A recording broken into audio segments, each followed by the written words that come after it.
మిర్చి బండి దగ్గర ఉడక వాళ్ళు ఎట్లా చేస్తారంటే అటు వేసుకుంటే ఇటు కలుపుకుంటే వేస్తారు పొడిచిన కొద్ది.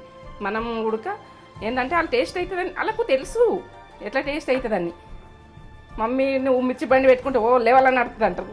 ఆ సీప్ అనుకోదు ఏ పని చేసినా మనకు ఏంటంటే చీప్ కాదు, చేస్తేనే గ్రేటు, కష్టపడి చేస్తేనే గ్రేటు.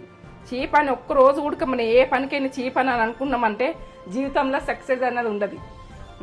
చిన్న పని చేయాలి, పెద్ద పని చేయాలి. చిన్న పని చేస్తేనే పెద్దదానికి దొరుకుతుంది. కానీ మనం పోడే పెద్దగా మెట్టు ఒక్కసారి మెట్లు ఎక్కాలంటే ఎక్కుతామా, స్లోగా ఎక్కితేనే మనం పైదాకా పోతాం. కానీ స్పీడ్ ఎక్కితే మాత్రం జారి పడతాం, ఎక్కడో జారి పడతామని నమ్మకం. ఇట్లా ఇట్లా ఆయిల్ గరం అవుతుంది, గరం అయింది. నేను ఆయిల్ వేసుకుంటా దీంట్లో. మీరు చూడండి, పర్ఫెక్ట్ చూడండి. నేను ముందే చెప్తున్నాను, మీరు డిసైడ్ కాకూడదు. ఎందుకంటే మీరు చేసేది